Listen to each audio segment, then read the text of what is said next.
Hello. Hello. Well, it says we're live. That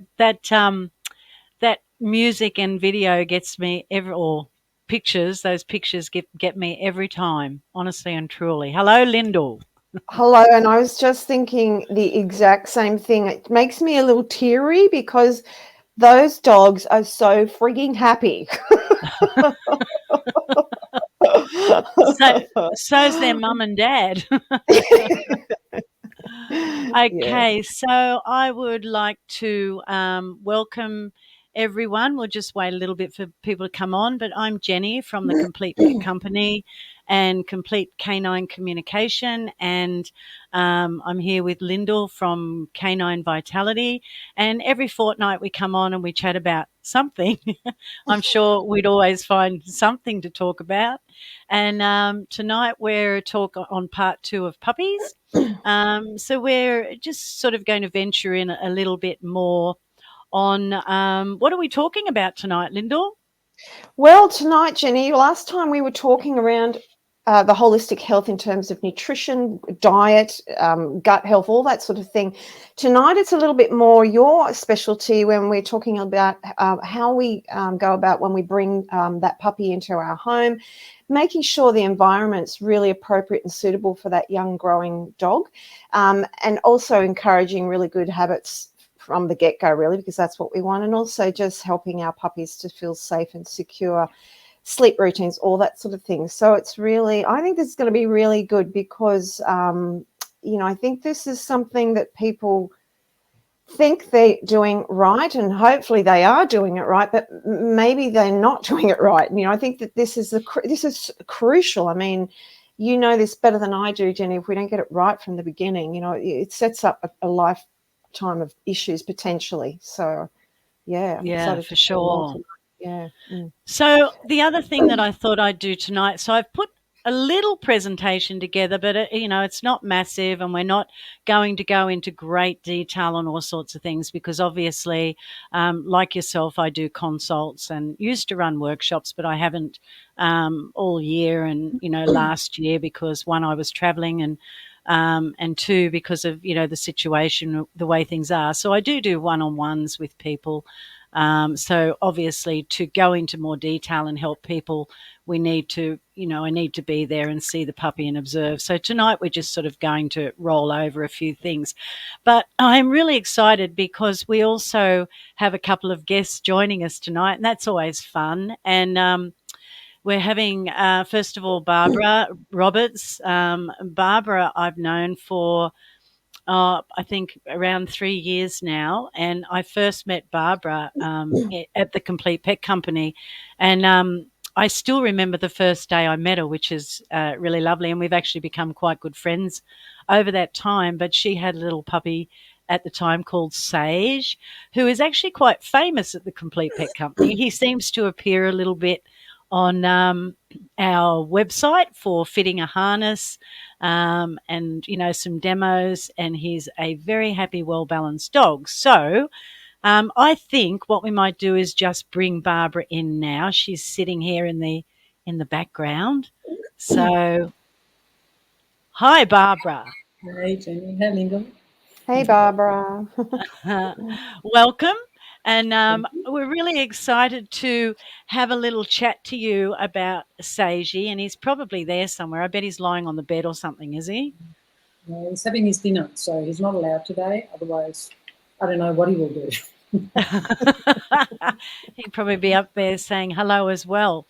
So, what Yes. I wanted to do, Barbara, is have a chat to you a little bit about what made you get a pup, and what were your expectations when you got a pup, and how did that differ from what happened when you actually got Seiji? Was it all that you expected, or more, less?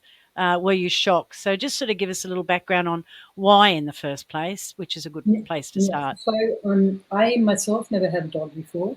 We had a dog in the family, but I wasn't really involved with that dog. It was more like with my brothers, with my younger brothers. And so when I had children myself, you know, obviously, kids go like, oh, let's get a puppy, let's get a puppy. And I always resisted because my family is overseas and I didn't want to. I felt it a real commitment, it's not just something you take on and you put aside or, put it in a kennel or so when you want to travel. So I just, I always felt, although I didn't know anything about what was really involved with it, I always felt that it was a commitment and I needed to be ready to take care of it. I needed to be ready myself to take care of it and not leave it up to the children to take the dog out or, there would be arguments about it, whatever else. So I kept saying no for many years. And then when my children were actually young adults, they were, I don't know, it was 3 years ago, so they were, almost 20. It was another Christmas, and New Year's, and, oh, Mum, let's, what about a dog? And I have to say, I love walking, and I always have loved walking.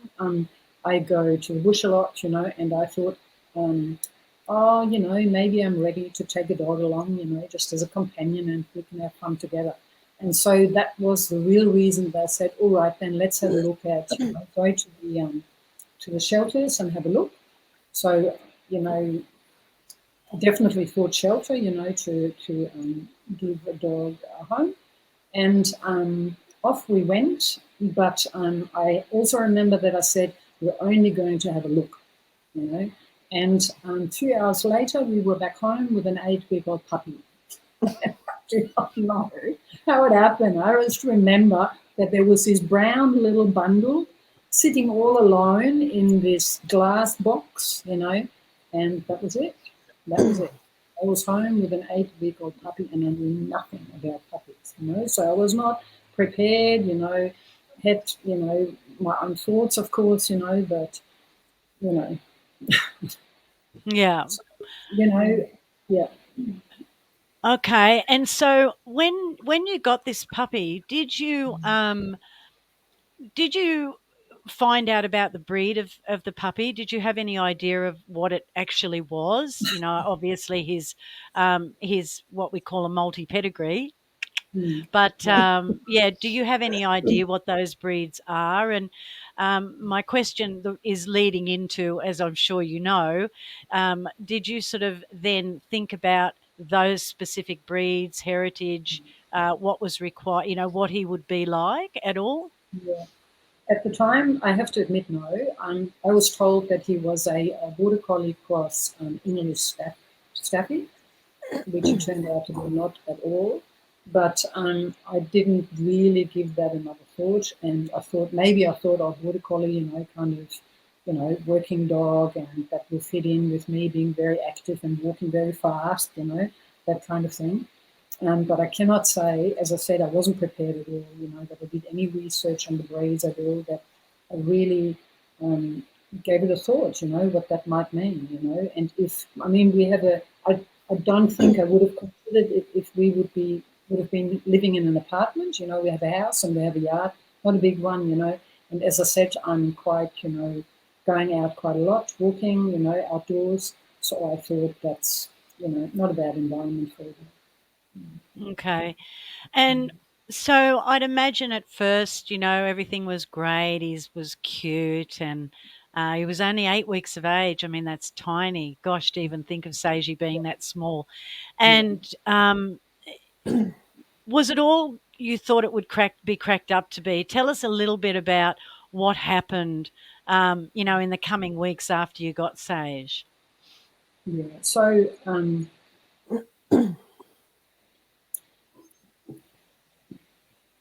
where do I start? We how did it start? So I was given, obviously I was given kibble. I picked him up at the RSPCA. He was out of an abandoned litter of 5. He was picked up when he was 3 weeks old. He, went through a horrendous schedule of vaccinations. They gave me a bag of kibble, and said that's what you should have. They gave me a schedule to take him to the vet and when to take him to the vet for his further vaccinations. That's the only instructions that I got. And then I had him at home. I got a dog bed, like a little bed for him. And, so we fed him, and he slept and he was quiet, It's hard to say. I'm not quite sure where I'm going with this. So he he was had to, fairly. he had to So kind he of, was. Sorry, Barbara. Keep going.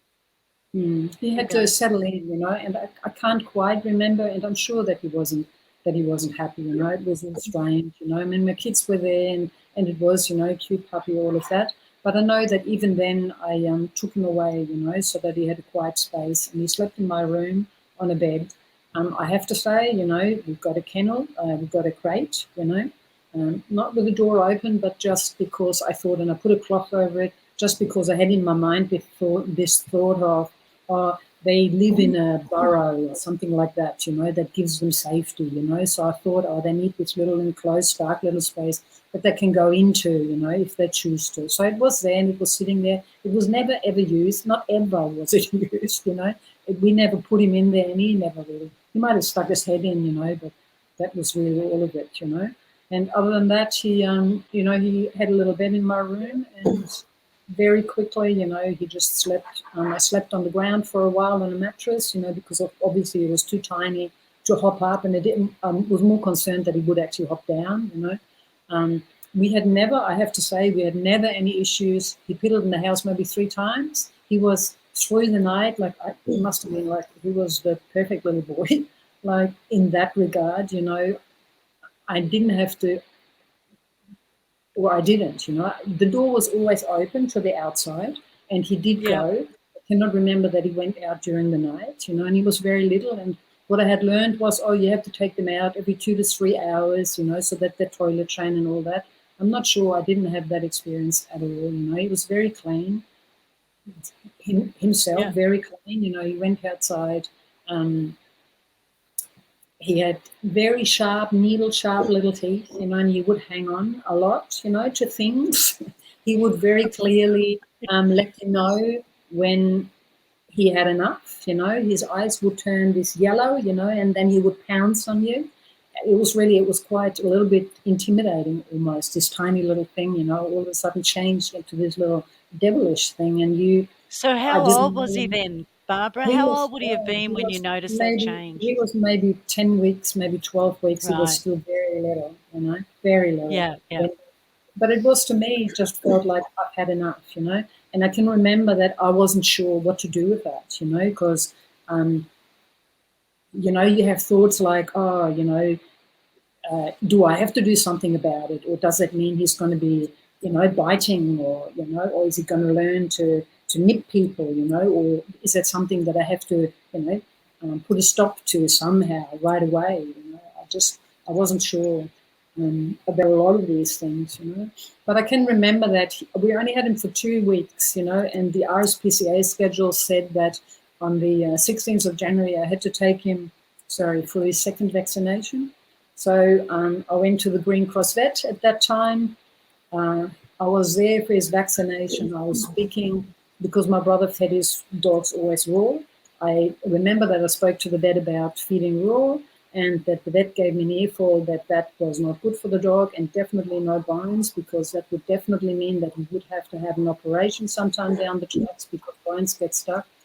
And I can remember that I got home and found that very unsatisfactory. And then I started searching the internet, for where raw food comes from. I came across Jenny and I made contact. I remember we only had him for 2 weeks. So it was fairly soon, I came into the store.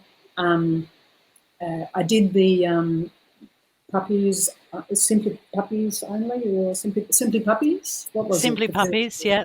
Yeah. Puppies. I did that course. I remember that, and I did that. Sorry, I'm probably going to go around a little bit. I did that after we started with puppy school. So we changed the food fairly quickly. But then we did go and we did start puppy school here at the Gap somewhere, I thought it was absolutely horrendous because those tiny little dogs were asked to sit for 10, 20 minutes at a time without interacting with one another while it was explained to us what we were supposed to do. I just didn't like the whole thing, And I could see that he was really distressed with wearing a collar, and being on a lead, that kind of thing, So that's when I started looking around, I did the course. And I think, I can remember that I was really disappointed because there was one.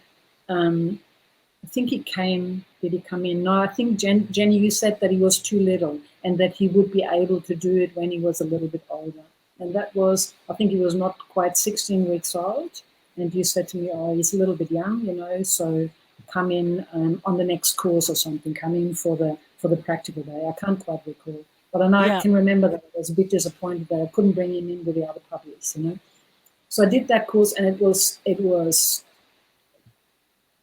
amazing. It opened my eyes to so many things. It resonated so much with me. How about the anatomy of the dog. And but then So could I say to you, Barbara, that do you think instinctively you just felt that what you had been told by, the shelter, the veterinarian, the trainer, that it just didn't sit right with you? It wasn't it sitting didn't right. it didn't sit right with me, and it's a and I mean I I can remember, or I'm still astonished, how brainwashed I must have been, because although I have fairly clear views on, healthy food and, healthy environment for my children, not being put in a drawer, rules, whatever else, I still accepted, that this is what you do with a dog, this is how a dog grows up, and the course really showed me a very different way that sat much better with me, that felt much better. And I can remember that when we then, after we went away from them, he had his first harness, his first good harness. And I can remember that, we had times, where I wasn't sure if we were going the right way because he, recall, forget about it. He had different ideas. We made in hindsight, I would say, made the mistake because it was, there was something about socialization, and I was worried, that I would miss the time where, because we don't have other dogs in the environment, that we would miss the time when he had to meet other dogs, and learn how to be with other dogs or just be with other dogs. And so we went to a dog park. It was a nice dog park as far as it wasn't fenced in. It had lots of bushes. It had a creek, lots of grass. The dogs that were there, the owners, they were quite nice people to talk to. There was no dog fights that I witnessed, or no aggression as such. But there was a lot of ball throwing, and throwing, and a lot of that stuff. And in hindsight, I would see that as one of my mistakes, but I would not do it because I think socializing the puppy, you can do that in much better ways than taking him to a dog park. We had lots of situations where, I understand it now, that the atmosphere was so heightened by the running, and the chasing balls and the other dogs, that when I would call him, I know that he heard me because there was a tiny little stop, or looking back, but it was just off, Too busy. Too busy doing other things. And, Yeah. and he would run until his eyes roll in his head, and it was really, I don't know, it was exhausting and it was frustrating. And also I can remember times when I felt so embarrassed, because people would look at me like, oh, you're not very well trained, your dog, that kind of thing. And I had no control. I mean, what is control, But, I can remember there was this situation when this guy was there with his frisbee and his two dogs, and Sage would just, I tried to get him, to come to me, and he would just have the frisbee, in his mouth, and he ran in circles. Whenever I took a step, he would keep running and running. And, I felt completely lost, and I felt so embarrassed because that guy had this smug grin on his face, and just stood there. And I can remember that I walked away from that circle and sat on the ground, and it did not take a minute, and Seiji was there right next to me. He just stopped, and he was so exhausted from all that running. It was just so tell me. Yeah, sorry, go. That Was was the the time point. when I stopped Urella. That was it. I said, no, this can't be right. Yeah. Mm. So So, talking about puppies, from being a puppy and, going through the experience you did of being told to do this, that, and the other, coming to the Complete Pet Company, doing the Simply Puppies course, and moving on to do Yeah, Discover the Dog Within. Yeah. So, Sagey's 3 years old now. So, Yeah. Mm-hmm. tell me, how do you feel Sage has turned out without any training? Yeah. Any No training. Obviously there's boundaries, and I'll talk a little bit about that. But how do you feel Sage is as a dog Mm. himself now? I know there was a distinct change once he turned probably 2.5. There was a distinct change in his whole. He just felt mature and more settled, Um, but he was never taught to ask to sit or to drop or any of that, none of that. And I am so glad that we never did, because now I know that I only have to hold my head, spread my hands, or just slow my step, and he will just, I walk up to a crossing or to the street, I just have to spread my hand, and slow my step, and he will not keep walking, he will just stop next to me, and then he will start stepping out again when I do. And to me, that is so beautiful, because that to me means, I'm connected, we are connected, or he's aware of me, and I didn't have to, Your internet's gone funny. yes, yeah. Oh, yeah. Mm. Well, that's fantastic, and I really appreciate you. We're going to bring Jessica on a minute, but I can only have three on this screen at a time. So I really appreciate it, Barbara, and we might even get you back next time we talk about the part 2 and what you've done with Seiji in those areas and what you experienced as well.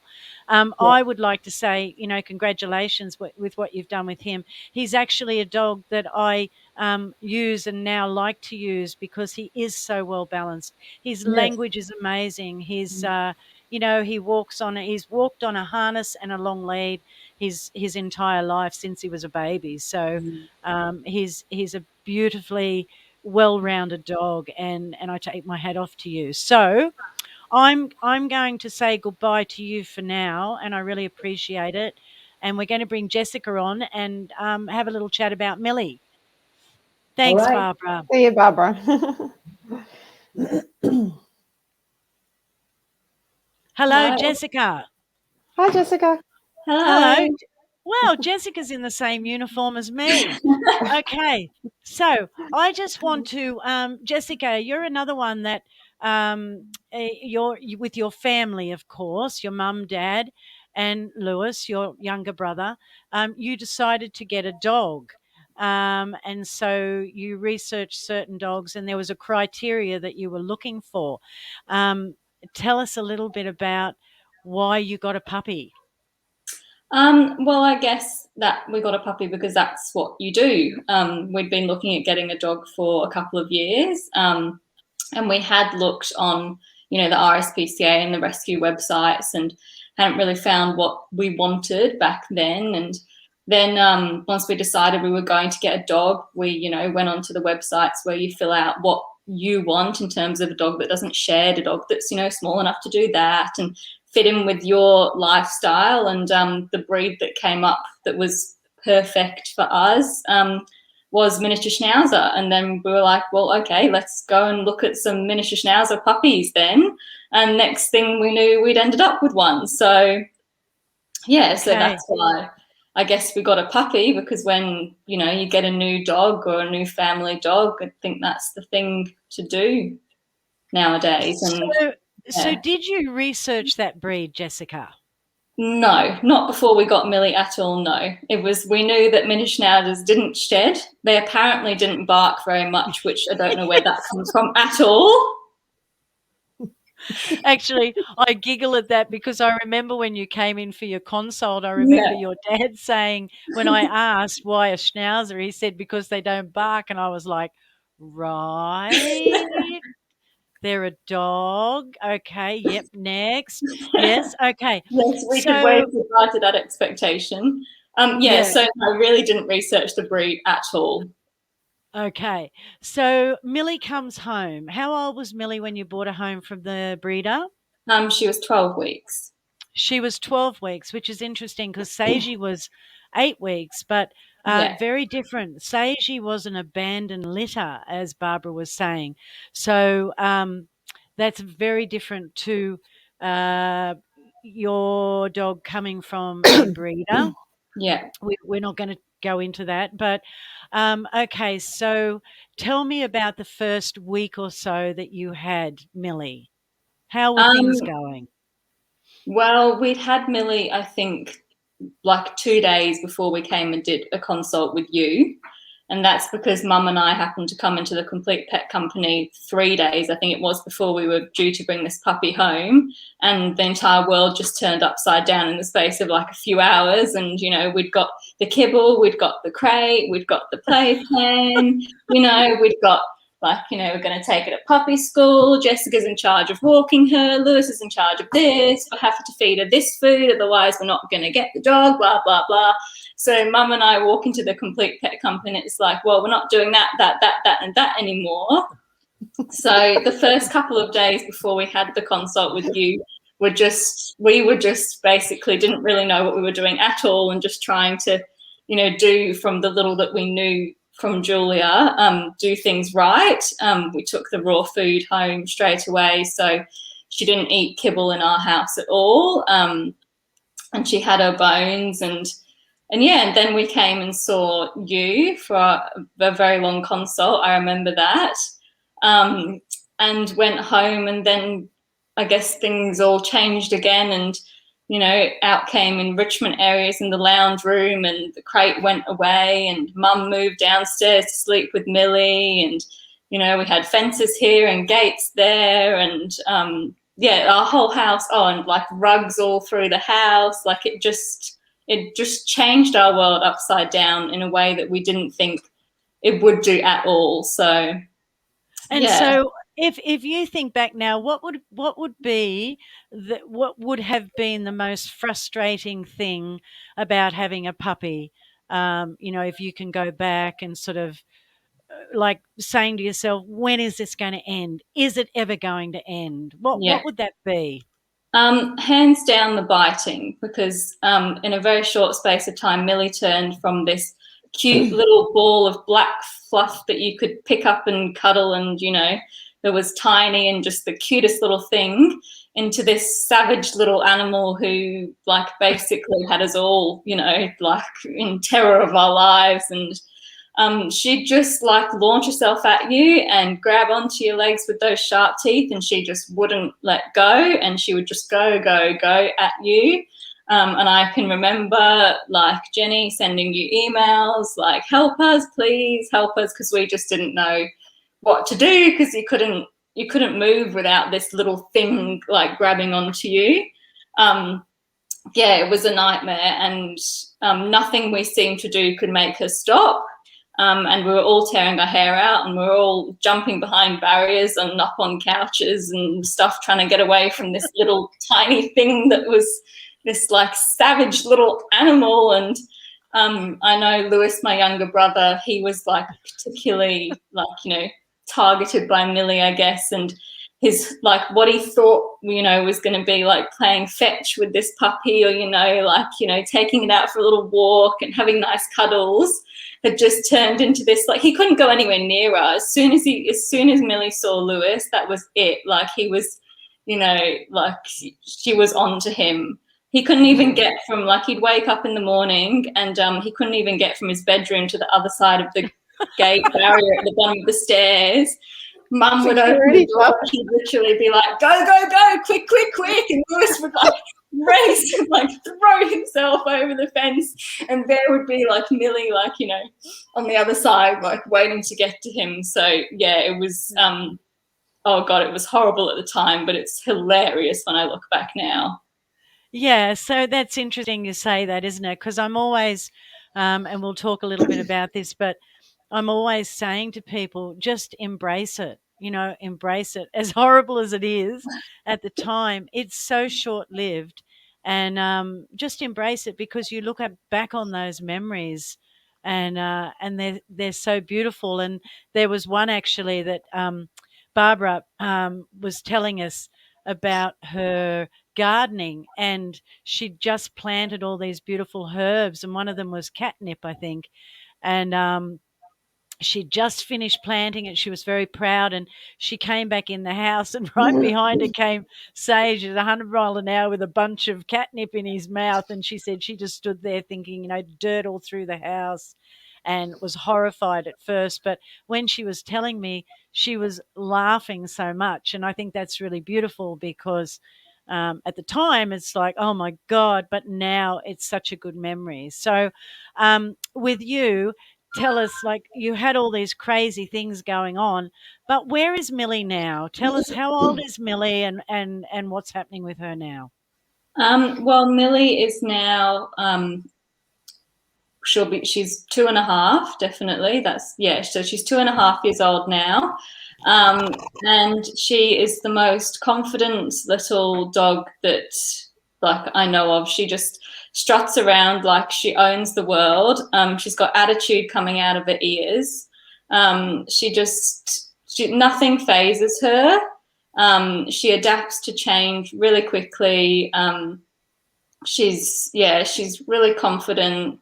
She's well balanced as far as I'm concerned, and I can see now that all of the hard work that we put in when she was a puppy, in terms of enriching her world and taking her out on a long loose lead, and teaching her those how to walk on a loose lead, and putting her in the environments that we put her in.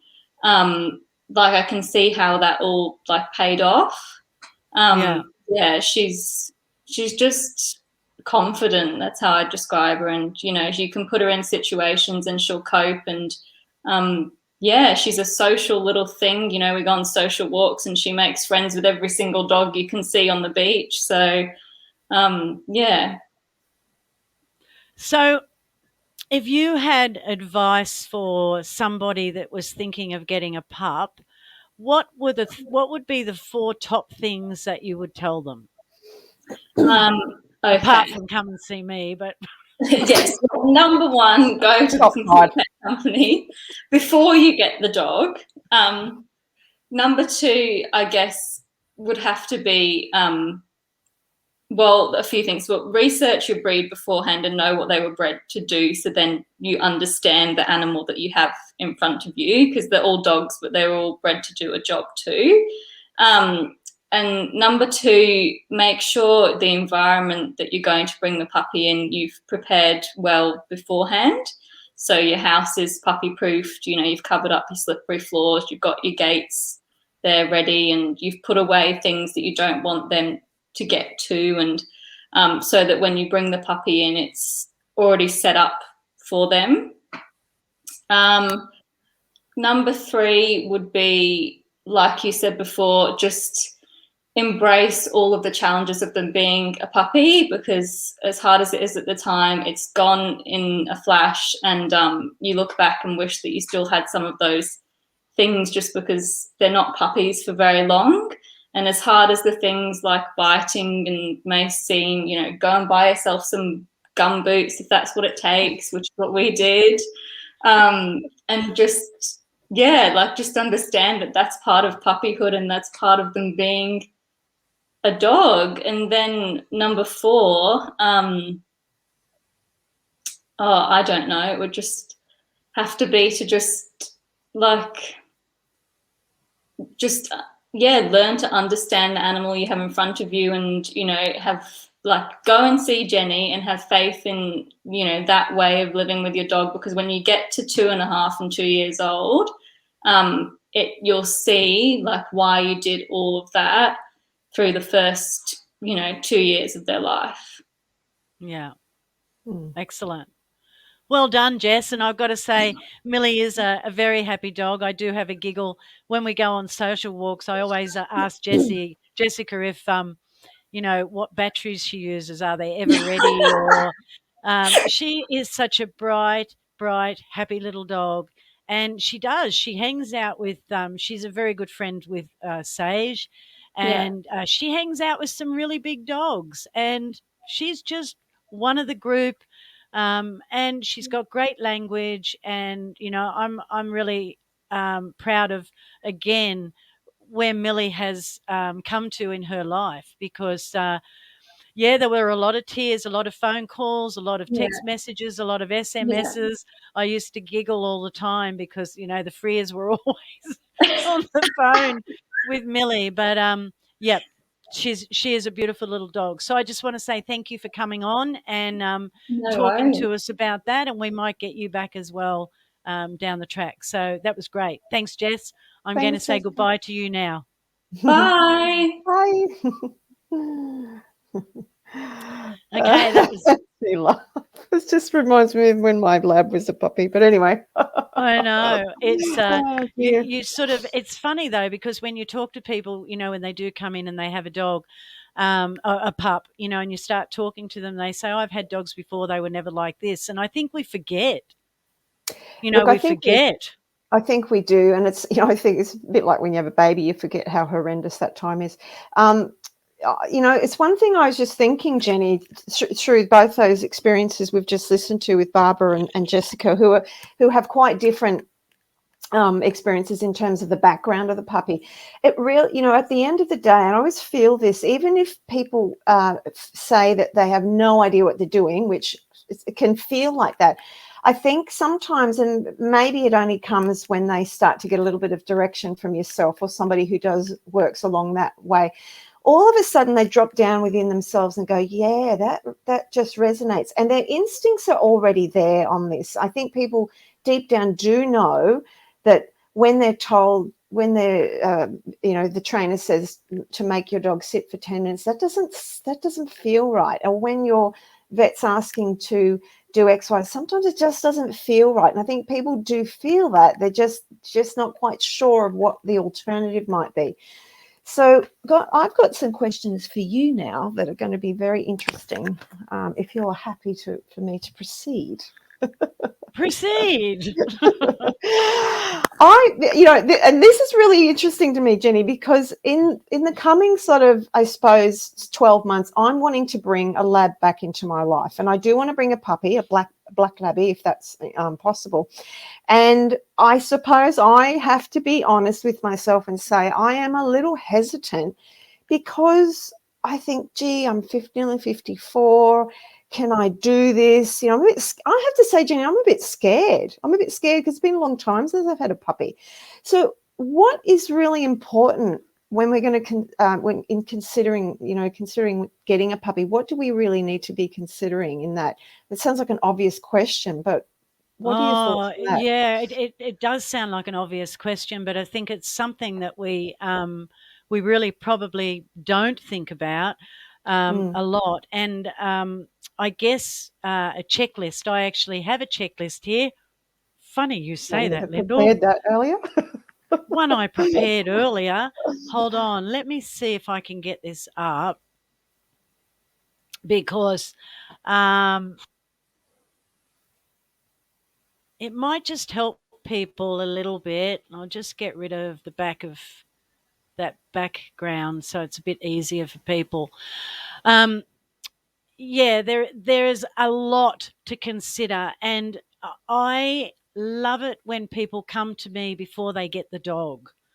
Or the pup, and the same goes for rescue as well. It's not just not just a puppy; it's rescue as well. So the first thing I always say to people is that your life is about to change. It's gonna change, and there are a lot of things that we need to take into consideration with puppies, because they are leaving their home, or what they know, and it is a really traumatic event for them. And I don't think we think about that.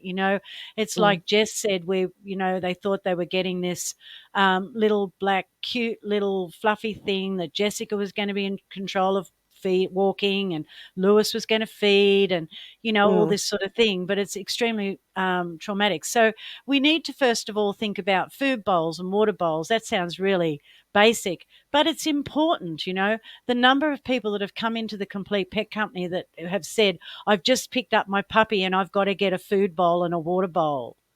So we should have all of these things. It's like if you're going overseas, you have a checklist of everything you need to go overseas. Make sure it's all in place. So, Yeah. food bowl, water bowl, what you're actually going to feed, researching that, and obviously I'm going to say raw diet, including bones. And we talked about that last week. Bones are so important for puppies, very important. We also need to think about bedding and sleeping areas. Where are we going to have the puppy sleeping? And I'll talk a little bit about that. And also resting areas. What about if the puppy just wants to rest? The other thing that we need to do when we're getting a puppy is we need to think about the visitors that we might have in our home and limit those visitors. So, don't have a lot of people coming over. It's the same as when you have a baby. The last thing you want is people coming over and knocking on your door and wanting to see you and the baby. You just need the baby to settle in. So putting all appointments on hold. So things like Christmas and, those times of year, as far as I'm concerned, is the worst time to get a puppy. There's too much going on. This is really traumatic for them. And also think about, what are you going to do if you want to go overseas? Barbara's from Germany. That's a really good example. And she put it on hold because what if she wanted to go back overseas? What was she going to do with a puppy? So those things are also limiting noises and smells, really important. You might have a household with teenagers and loud music, or, a child learning the trombone or whatever it might be. Thinking about that, and also smells. When you're picking the puppy up as well as when you come home, diffusers and lots of perfumes and smoking and those types of things, really important to limit all of those smells. And removing, organizing your house to remove a lot of the belongings that children have lying around, or yourself, remote controls, glasses, mobile phones. Dogs love mobile phones. You know, oh my Sorry, God. remembering your experience. I had a Great Dane that ate 5 of my mobile phones. The insurance company wouldn't not insure my mobile phones anymore. Talk about getting an upgrade on your plan. Putting in baby gates is very important. Where are you going to put those baby gates? Also looking at securing things in the house. Like I said, power leads, remote controls, mobile phones, stairs. What about if you've got a house with stairs? How are you going to navigate that with a new puppy? We don't want puppies going up and down stairs at their own leisure, because their joints are not formed properly, and we can create problems there. Slippery surfaces, Jessica, looked at those. Checking gates and fences. How many people I know over the years, and I've been doing this for 25 odd years now, and the people that I've spoken to that have gone, the puppy got out underneath this, or the gate wasn't locked properly and the puppy got out. So checking gates, checking fences, making sure you've got locks and bolts on those things. Making sure everything is secure. Also looking at, we talked about last week, Lyndall, alternatives for, your parasites, so your worming, your fleas and your ticks. Doing your research on that, feeling comfortable about it. And also sitting down and talking to children is really important about, what are the rules that we're going to put in place. We need to have rules for children, when they can annoy the puppy and when they cannot, running and all those types of things. We also need to research equipment, and we actually have a rental service at the Complete Pet Company for a harness, so that we get a harness on the puppy at a very early age, because obviously, getting a good harness can be quite expensive. So we want to make sure that we start off that way. So looking into that, we don't want you coming in, going and picking your puppy up and going, oh my God, I haven't got any equipment. I'll just drop into the Complete Pet Company and get a harness. We don't want you doing that. We want you to take the puppy home. We want the puppy to be home in a safe, secure environment. And also preparing the home for no-go zones. So looking around the place, where can my puppy not go, is also important. So it's actually, it's quite a huge checklist, and it might sound a little bit crazy, but it's really important. And Look, yeah. yeah, and just on that, Lyndall, I was going to say something else that I find really important, and Jessica touched on it, and there's actually Millie right there on that screen.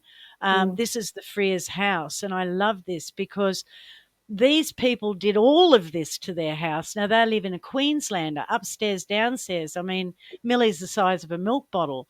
And Mhm. so they had to do a lot of things. So you can see Mm, their stairs, very dangerous for Millie. So mm, they had gates put in, top and yep. bottom. So she didn't have access. Mm, And also, she could look out the front, sit on the balcony there and look out the front. But she could get in underneath that railing. So mm, um, Paul went along and put that there so that she couldn't get underneath it. mm, Inside those stairs there, those internal stairs, they were timber stairs when I first went there. They carpeted those stairs and put gates at the top and the bottom of the stairs. So Millie didn't have access to those stairs. We see video footage on Facebook of funny videos of puppies falling downstairs. mm, mm, Really, really damaging. And we talked to Letty about these sorts of things because they might roll down those stairs and get up and run away, but that will come back to bite them and you when they're older. So we need mm, to protect the puppy. The mm, swimming pool, now it's a glass fence around that swimming pool. Millie could have run into that, but also she was very scared. She could see herself in that glass around the swimming pool. So they put up sheets, and Paul went around and put timber around the bottom of the swimming pool there so she couldn't get underneath and drown in the pool. We've heard of mm, that happening. mm, And of course, in the inside, making sure that floors are not slippery. So putting down, mats and non-slip surfaces for your puppy and your dog, so we can mm, take care of the joints. And mm, also, proofing your house. So they've got quite a big yard, and what they did was put a fence halfway so that Millie could not get to the front of the house where cars are driving in and out, gates are opening, mm. all that type of thing. So they limited her access to the back of the house. Yeah. So there's a lot, Lyndall, that you have to do, to look at preparing your home, but also then asking yourself what sort of dog you want, what breed of dog do you want? And like Mm, Jessica said, a dog is a dog. However, there are traits of different breeds, and we need to look at the heritage. There's mm, no point in having oh, a Great Dane, for example, living in an apartment with lots of chandeliers. Trust me, mm. that doesn't work.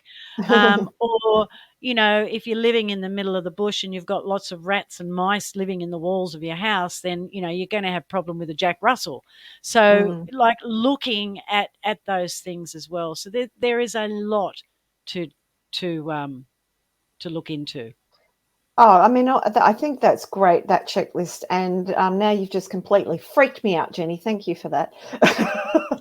But no, seriously though, I mean, all of that makes sense. And of course, I'm already in my mind started to think how I might prepare to bring a new dog into my life.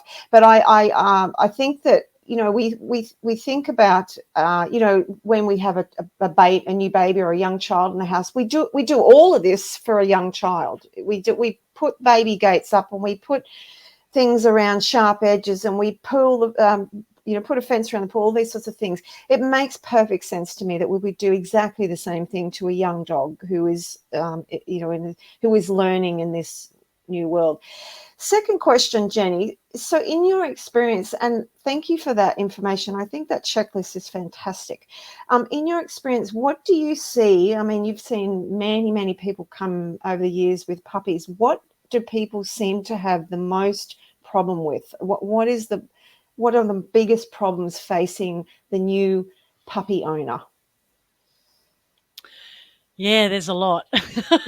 How much time have we got? Yeah, and it is human frustration, Yeah. and I would say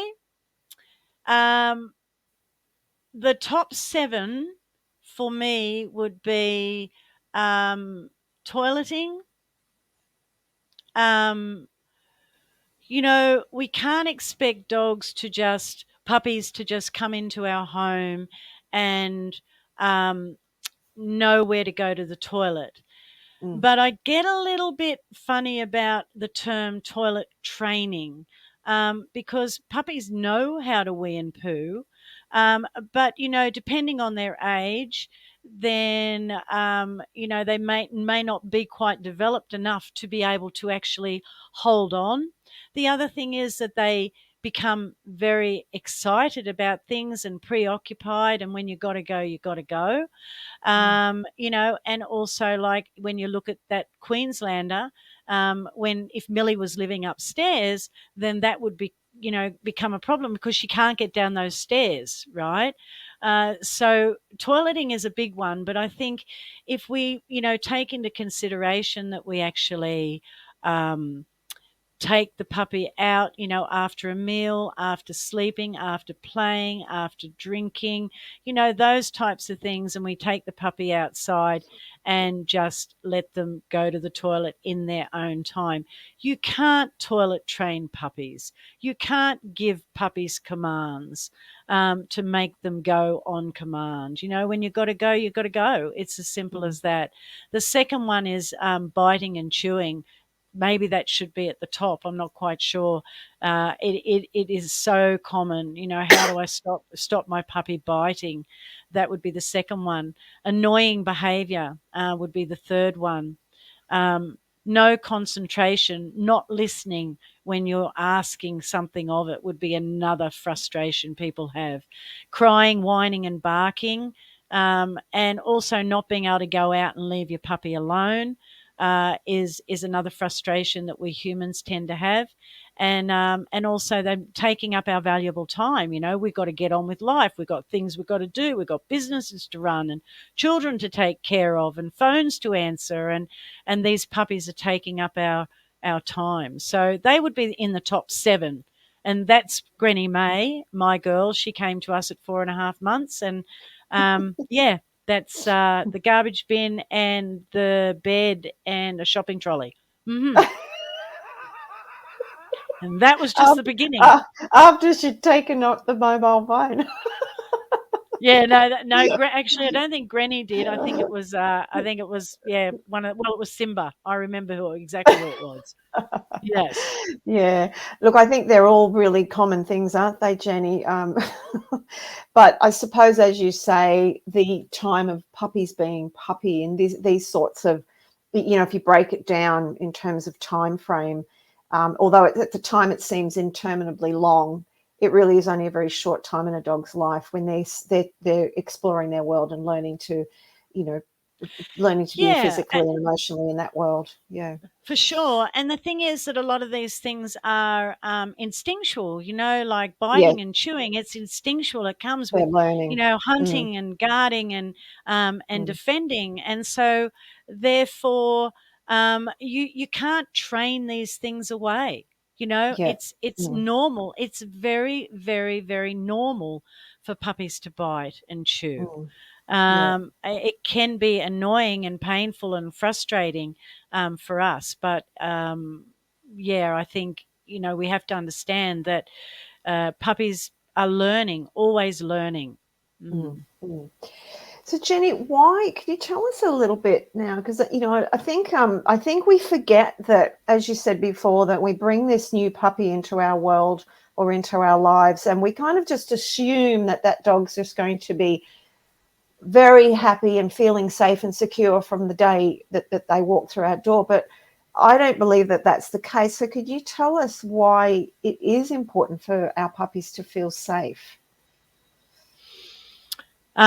Yeah, well, it's extremely important, and as Jessica and Barbara were saying there, at the beginning, to bring them into the home is very scary. It's completely new.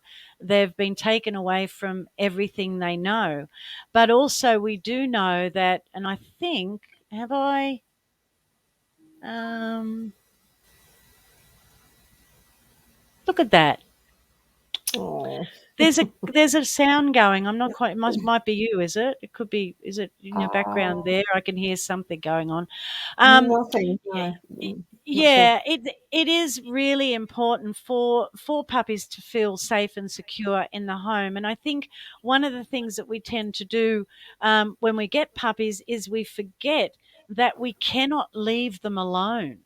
Mm, And that should be on our checklist as to that we need to change things around so that we are home with the puppy, mm, because they're young and they're vulnerable and they're social animals, so therefore they need to have company, and even though they might have other dog company, they need to have human company as well. They need to feel safe and secure and never ever left alone for extended periods of time. So, to give you an example, when I've had puppies come into my home, and there's one right there, Tamika, the mhm, little cattle pup, and Granny May and Isabella, Gray and I organised our life. So those puppies were never, ever home alone. And I am really horrified at how many cases I've heard of where people have got puppies, on a Friday afternoon, and they're back at work on the Monday, and this mm, puppy mm. is left feeling absolutely alone. They are social creatures.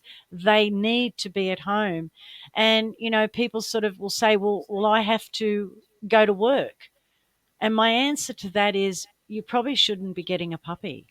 Yep. Yep. They cannot. They cannot be alone. It is absolutely imperative that they have someone there with them. And as I've written there, puppies being alone, um, they if they are left alone for a little period of time while you go out to hang the washing on the line or something, we need to create positive associations with that as well, Lyndall. Mhm. So giving them something positive. We don't just lock them away. Mm. Um, and over a period of time, we can start to leave the puppies, but that's not until, I always say, like around between 5 and 6 months of age, and Right. even then for very, very small periods of time. And we Yeah. build that up. And I always talk to people in seconds, not minutes. So we don't, I read these things about you get up and you walk out of the room and you close the door and you count to 5 and you come back in. Far too long for these babies to be left alone. We Mm. walk, we talk in seconds. You don't even leave the room. So if anyone out there has a puppy, and they're wanting to start, being able to leave it for a little bit, get up and walk to the door and come back. Open the door and come back. Right. Open the door and walk through and come back. So very Open the small door, walk through. increments. Yeah. Absolute tiny increments. We Mm, don't mm, just walk away and close the door on our puppy, because that will have detrimental effect to the puppy down the track with fear. They go through a fear period at the age of 8 weeks. And so, if we're bringing a puppy home at 8 weeks, God forbid, I'd rather sort of around at least, 12 weeks. But if we do bring puppies home at that normal time, around 8 weeks, they have that fear period. And that fear period can be detrimental to the rest of their life, and, how it can impact them. So the fear period means they go through a very small increment, a small time where they become quite fearful of things.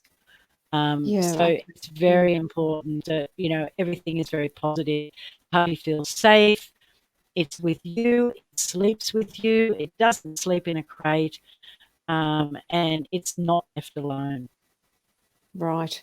That's really Yeah. interesting, isn't it? And I think, when I know I'm guilty of that, having many, as I said, it's been many years since I've had a puppy, and I'm guilty of having done that and not really being aware of what the implication of that might be.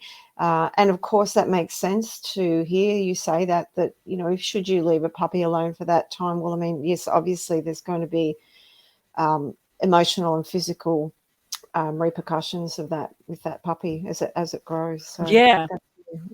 yeah. Yeah, absolutely. Because when they become, fearful of something, that will certainly, those memories are stored, and so therefore, they become a bigger issue as they grow. So we want, in the beginning, it's like getting all those ingredients right when you're making a cake. You have to have the ingredients correct for that cake to develop into the right, the end product, getting the foundations right. So Yeah. important. And I know it's it can be really difficult because it's time out of our life. But if we do this, if we put this into practice and we make sure our puppy is always safe and we don't do anything to frighten it, at all, everything is positive and secure, then as it gets older and starts to move into the young dog phase, it can cope with things a little bit better. So Yeah. that's really Yeah. important. Jenny, just to let you know, you're just dropping out a little bit at the moment with your internet. So I just Am I? we're hearing you a little bit. It's just a little bit broken there in that last minute or so. So just thought I'd let you know that. Okay. Yeah, hopefully. So one last question for you tonight, because we are kind of just about out of time. So finally, and once Wow. again, might seem like an obvious question, but how important is sleep for our puppies in regards to the development, their own, the developing their body, their brain, etc.? Very important. It Yep. is. It is so important, and I think that it's important for us as well. It's. I know myself. I just did a large stint of packing patties at work and not, working right through the night into the following morning, and it really starts to impact on your emotions, especially negative ones. So sleep is really important for puppies, and they do sleep for longer than our adult dogs. So new puppies are looking at 23 or so hours of sleeping, and not enough sleep or the correct sleep. And we know, when we talk about sleep, we're talking about different phases of sleep: shortwave sleep, REM sleep, all those types of things. And we need to take into consideration correct sleep is really important. It will affect the behavior, and if they don't have the right sleep, it increases reactions to negative information that's stored as well, which is really important. It can also, as I've put here, not enough sleep can affect different events in the brain. So what it remembers and what it forgets, which is really interesting. So memory making is reduced with lack of sleep. So it's really difficult for them to learn, except for negative memories. Like I said before, the brain stores negative memories. So we don't want to have those when they're babies, because negative memories is stored in the brain because it's important for the puppy's survival, right? But we don't want those stored in the brain. And it's really interesting when I think about Seiji, when he was abandoned at 3 weeks of age, right? And he came to live with Barbara at 8 weeks of age. But one of the things that I notice about Seiji is he can be quite fearful and standoffish. And I do believe that a lot of that would come from memories of when he was a baby, because, before Barbara got him and being in a shelter, there would have been a lot of frightening and negative things going on around him. So it's quite interesting when you start looking at sleep and sleep patterns, and where they sleep and how they sleep is also very important. Puppies need to move around, and I'm going to mention it: crates. I've mentioned it before, and I'll continue to mention it. We shouldn't be locking puppies away. They shouldn't be sleeping in laundries or downstairs rooms or in crates. They should be sleeping with us, beside us, or in bed with us when we first get them. They are social creatures. They need to feel comfortable and safe. They need to be able to move around too, and change position is very important. Temperature changes depending on the style of dog, short coats, long coats, so they need to be able to move around. Some dogs and puppies like to be elevated slightly. It gives them the ability to be able to hear things, maybe smell things, see things that they need to, if they're disturbed during their sleep. And they also need to be able to stretch out and be able to do that to go into REM sleep, and their head and neck needs to be supported. And we know that now, providing our puppies and our dogs with blankets and pillows for them to be able to elevate that head slightly is very, very important in sleep as well. So, and I just put that little study up there from Amber Batson, which I thought was quite That's lovely, interesting. isn't it? Yeah, So 86%. Yeah. 86%. Kinsman did a study in 2020. 86% of dogs preferred to be near people if given the choice. So, let's get rid of crates. We need to stop putting puppies in crates. We need to stop putting dogs in crates. And I get told all the time, but my dog likes its crate. It just goes to sleep.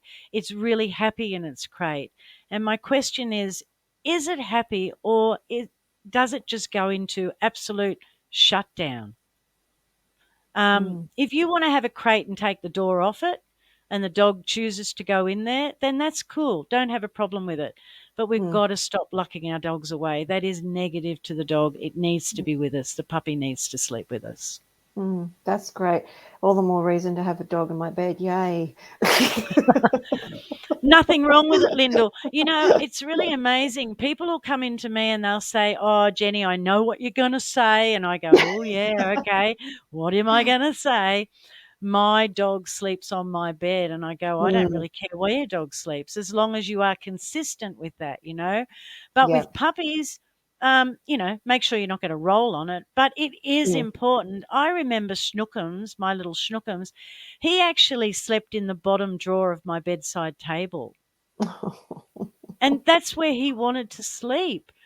He didn't have to sleep there. He had choices of beds. There were 7 other dogs in the house. He could sleep wherever he wanted to sleep, but he chose to sleep in that drawer, and I just opened it up, put a little bed in there, and that's where he slept until he was, I don't know, probably three and a half months of age. And then he chose to go and sleep with the other dogs. So sleep is really important. It helps the brain put things, memories where they need to go, getting rid of old memories, unwanted memories, making new memories, helping them to learn. Very, very important. We don't need to be doing a lot with our puppies. Sometimes I think we do too much because we have this idea that we have to tire them out. And if we tire them out, they'll give us peace and quiet. But when we do that, we create other problems. Yeah, no, that's great. Wow, that's really interesting, Jenny. I'm actually, I think I'm feeling a bit more confident again about bringing a puppy into my world. But there is a lot to consider, and I think that I think it's so easy for people to just think, well, I just need to bring this puppy home and make sure I've got a bag of kibble and a water bowl and a bed. And I think that's about as far as it can go for a lot of people, and they don't necessarily think it through. And I really do wish people, look, that's little Sage. I wish people would think it through a little bit more in terms of researching and realizing that this is a commitment for life. It's a commitment to take a dog from puppy through to the moment. I always like to think it for myself that it's, I'm there when that puppy comes into the world. Well, not quite, but, in that very early stage, and I'll be there at the very end to hold them as they leave. And I think that's the commitment that, we make as dog owners. And hopefully what you're doing is fantastic. It's changing the lives of dogs. It's changing the lives of the mindsets of people for the better. And I applaud you for that. It's fantastic. And Thank I believe, you. Look, what you do is, I when I compare what you do to what I do, mine's pretty humdrum. I think yours is cutting edge. It's incredible. It's important. It's needed. And I know you're up against a lot of mainstream humdrum rubbish. But at the end of the day, your approach is truly remarkable, and it's so needed, and the dogs are so much better to have you in this world. I think it's amazing. So thank you for everything that you do for dogs. Thanks, Lyndall. I think, Yeah. if I can just add to that, now that my head's like that big, but I think, if we can, and I'll answer your question in a minute, Liana, because it's a great question. Um, and I know we've gone over time again, but I was just going to say that, when we get a puppy, little is more, and I guess that is a holistic approach. Little is more. You don't want to be taking it out. You don't want to be playing rough and tumble. You don't want to be scaring it. You don't want children throwing sticks and doing all these things. Little by little, allow the puppy to be able to explore things, smell things, taste things, touch things, enrich their little world at home. Don't take them anywhere. Let them find their feet.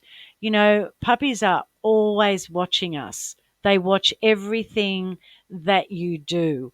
We want to encourage good habits with our pup. We want to set good examples for them.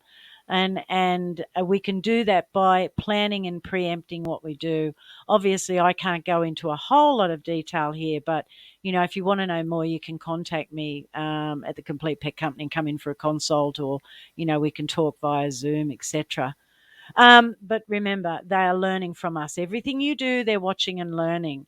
Liana asked a really good question. She said, if you have two puppies, can you leave them alone a bit longer? Lyndall, what would you say to that question? I I I would still say that you still would need to have the human.